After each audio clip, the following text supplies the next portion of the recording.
नेताजी, उद्देश्य क्या है? आना तो वहाँ एक कार्यक्रम था आपका, लेकिन वो कार्यक्रम तो निरस्त हो गया। देखिए, मुझे प्रयागराज इलाहाबाद में जाना था, तो आज मैंने लौटते समय सोचा था कि जेल में आरपी यादव और बहुत से लोग हैं यहाँ पर, उनसे मुलाकात हो जाएगी।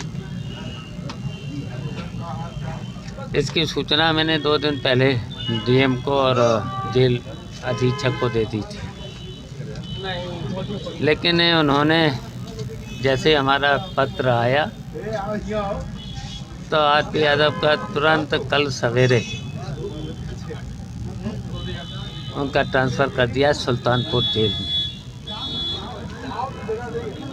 और फिर जब हमने बात करना चाही जिलाधिकारी महोदय से, अभी तक कोई बात नहीं जिलाधिकारी महोदय ने करी है। अभी तक सूचना भी हमें नहीं दी है कि ऐसे ऐसे आप जिससे मिलाई करने चाहते थे उसका ट्रांसफ़र सुल्तानपुर में हो गया। ये सब देखिए सरकार के इशारे पर,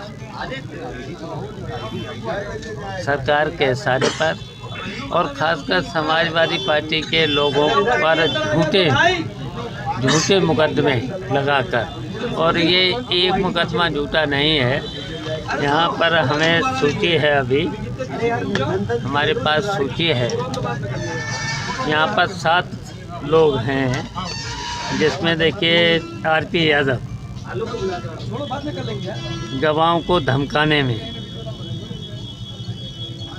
तो इनको 3/2/2023 को सपा के पूर्व प्रत्याशी आरपी यादव को गवाहों को धमकाने का झूठा मुकदमा थाना कोतवाली में लगा कर के इनको धाराएं लगा दी हैं। 147, 147, 307, 504, 506, 364, 386, 19 195 में दर्ज कर जेल भेज दिया। और इसी तरीके सुरेश यादव को सोमू ढाबा, ये जो स्थित दत्तापुर चौराहे पर रायबरेली को बिना किसी पूर्व सूचना के ध्वस्त कर दिया गया और सामान भी गायब कर लिया गया। तीसरा है रोहित पासी, नगला छेद निवासी, ग्राम दोहरी, थाना डी को एफआईआर कर 475/2022 और धारा 395, 147, 323, 504, 427, 332, 353, 7 थाना डी में दर्ज कर जेल भेज दिया। नेताजी जो जेल से ट्रांसफर किया गया, क्या कहना चाहेंगे उसके लिए? क्या कहना चाहेंगे? तो इस तरीके तो सुन तो लो, जो 7 लोग हैं, अब आप उतने में उब गए। ऐसे कितने मुकदमे हैं? ये तो हमारी जानकारी में जो मिला है, हमें कल से जो मिली है सूचना, तो सुन तो लो। चलो शॉर्ट में बता देते हैं। सपा के पिछड़ा वर्ग प्रकोष्ठ के अध्यक्ष गिरजा शंकर लोधी, इन पर भी ऐसे मुकदमे लगाकर इनको भेज दिया। और सपा नेता रामफेर यादव पुत्र पोला निवासी, ग्राम खपुरा पोस्ट, इनको भी भेज दिया। सपा नेता ग्राम प्रधान धर्मेंद्र कुमार लोधी, इनको भी भेज दिया इसी तरीके से। इसमें पार्टी क्या करेगी आपकी पार्टी? अब करेंगे जब, सुन तो लो ना, इतनी जल्दी क्या? इतनी देर से बैठे हो तो थोड़ा और बैठ लो। इसी तरह फिर कोई ट्रांसफर हो जाएगा। आप कुल मिला के चीटिंग आपके साथ जिला प्रशासन किया है सरकार ने। सपा नेता ग्राम प्रधान श्रीमती बिटाना पत्नी बंसराज यादव, निवासी ग्राम पोरई, तो इनको भी भेज दिया इसी तरीके से। ये सूची है देखिए, तो इनको सबको भेज दिया है जेल। अच्छा देखिए, प्रजातंत्र में ये सीधा देखिए, हिंदुस्तान में सबसे मजबूत प्रजातंत्र हिंदुस्तान का था। ये भारतीय जनता पार्टी के लोग सीधे प्रजातंत्र को ख़त्म करना चाहते हैं। अब तानाशाही है एक तरह से यहाँ, और तानाशाही के साथ साथ इस तरीके से प्रजातंत्र को ख़त्म, और संविधान को मानेंगे नहीं। खुलेआम इस समय पूरे प्रदेश में थाने हों, तहसीलें हों, सरकारी कार्यालय हों, ये सब लूट है, जबकि ये थाने तहसील ये सरकारी कार्यालय जनता की सेवा के लिए होना चाहिए, जनता को न्याय मिलना चाहिए। अब न्याय नहीं मिल रहा है। सीधा लखनऊ का नाम बदलकर लखनऊ या अन्य नामों की तरफ कवायद को लेकर सरकार सोच रही है और कई आवेदन भी किए जा रहे हैं। आप क्या सोच रहे हैं, समाजवादी पार्टी इसको लेकर क्या सोच रही है? अच्छा देखिए, आप लोग पत्रकार हैं, अगर आपका नाम बदल दिया जाए तो आपको जनता तो यहाँ पत्रकार ही कहेगी, आपका नाम ही लेगी। अब यहाँ का कहीं का नाम अगर बदल दो, अगर नाम बदल दो, और पहले भी नाम बदल लेते तो सरकार आज यूपी अच्छा में पहले बहुत अरे बड़ा अब पूरा कार्यक्रम तो हो रहा है। जवाब तो हो जान दो ना। अब तो या तो छेड़ो नहीं, हमारे साथी ये छेड़ देते हैं ना, पूरा जवाब तो सुन लो ना उनका। हाँ? आज बहुत बड़ा कार्यक्रम हो रहा है। अच्छा पहले सुन लो, इनका जवाब आ जाए ताकि बात। तो देखिए, पहले भी नाम बदले गए, पहले भी नाम बदले गए थे। आपकी सरकार जब में नाम बदले। बदले थे हैं? आपकी सरकार में नहीं, बदले। पहले दूसरी सरकार ने बदले थे, तब फिर हमारी सरकार ने वही नाम रख दिए थे। फिर तो आपकी वही आएगी- फिर होगा। आपकी आएगी तो रख देंगे पुराने नाम। पुराने नाम फिर बदल जाएंगे। जब परंपरा डालोगे तो फिर परंपरा तो फिर पड़ेगी हैं? सर, एक बहुत बड़ी वहाँ मीटिंग हो रही, प्रधानमंत्री आए और मुख्यमंत्री और बाहर के उद्योगपति, वो कह रहे हैं कि जो 6 सालों में इतना सब कुछ हुआ, इसके पहले जो सरकार आपकी थी बड़ी अराजकता थी और ठीक है माहौल था, तो उस पर क्या कहना? देखिए, ये भारतीय जनता पार्टी के लोग झूठे लोग हैं। और देखिए, प्रजातंत्र में 4 खम्भे माने जाते हैं लोकतंत्र में, तो आपका भी चौथा स्तंभ है।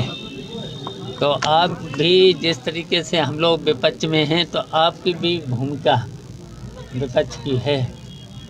तो आप लोग भी सही बात को, ये झूठे लोग हैं ना, 6 साल में इन्होंने क्या देश और प्रदेश के लिए किया है, वो हम जानना चाह रहे हैं। ये समिट इस तरीके के पहले भी कार्यक्रम चले हैं कि हम पूछना चाह रहे हैं कितनी फैक्ट्रियां लग गई हैं, कितना ये इन्वेस्ट ले आए हैं, पहले तो इसका हिसाब हो जाए। आप लोगों को तो जानकारी होगी ना, पता कर लेना पूरे देश में, पूरे प्रदेश में कितना इन्वेस्टमेंट लाए हैं। और फिर हम इनसे कहना चाहते हैं, इनसे प्रदेश सरकार से, कितना तुमने बजट रखा था, इनकी सरकारें रही, कितना खर्च कर लिया है, कितना। हम भी सरकार में रहे, नेताजी की सरकार थी, अखिलेश की सरकार थी, जितना देखिए ये बजट, पूरा बजट इनका जितना खर्च कर पाते, हम एक ज़िले में, हम और अखिलेश मिलके एक ज़िले में खर्च कर देते थे। इन्हें पहले पूछो कि कितना बजट का खर्च किया है इन सालों में। जब से भारतीय जनता पार्टी की सरकार आई है, बजट तो पूरा दिखा देते हैं। पिछले साल कितना 4 लाख करोड़ बजट इन्होंने रखा था। इन्हें पूछो कितना खर्च किया है, किस किस ज़िले में कितना खर्च किया है, पहले तो ये बताए हैं। कितना लाए हैं अभी तक इन 9 सालों में कितना लाए हैं। कई बार इनकी समिट इस तरीके से हो चुकी हैं, तो इसका पहले हिसाब दीजिए। नेताजी, रामचरित मानस से बात उछली, फिर ब्राह्मण तक आई, अब शूद्र तक चली गई, क्या कहेंगे इसको लेके आप? देखिए, इस पे हमारा तो पहले स्टेटमेंट आ चुका है।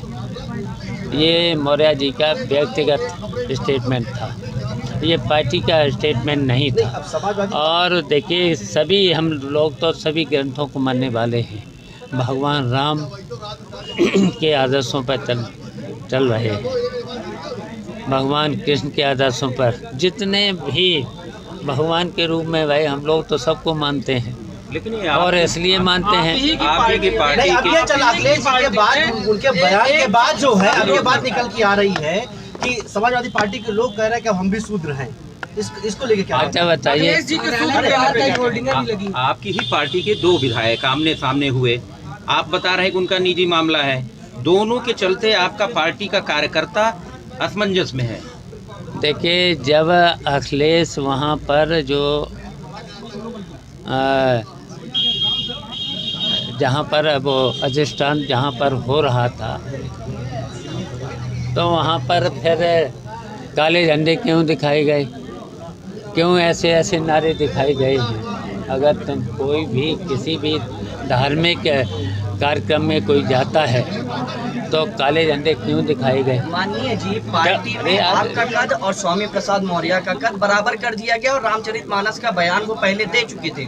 सत्ता पक्ष कह रही है कि उनका प्रमोशन हो गया क्योंकि उन्होंने इस प्रकार के धार्मिक उन्माद को बिगाड़ने वाले जो बयान दे दिए।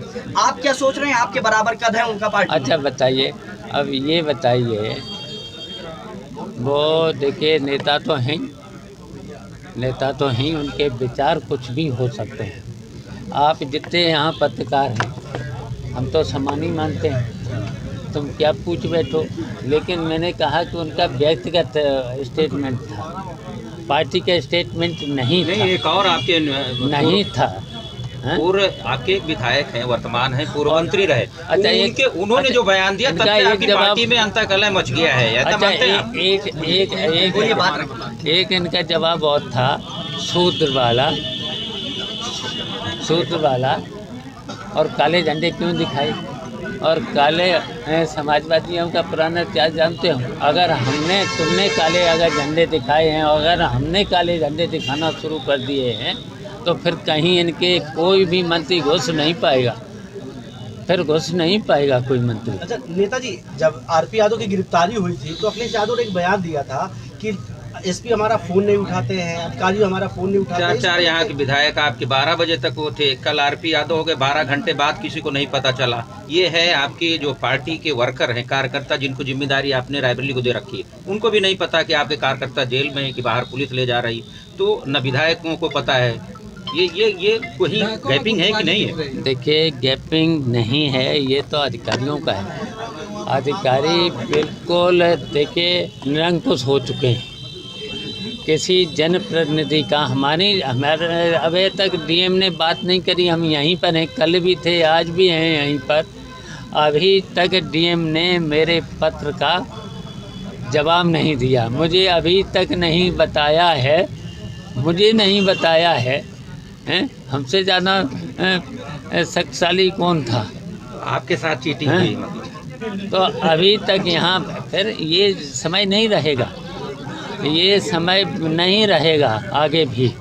इन अधिकारियों को इतना देखे, ये पूरी तरह से ये भारतीय जनता पार्टी की सरकार प्रजातंत्र को ख़त्म कर रही है, संविधान को भी ख़त्म कर रही है।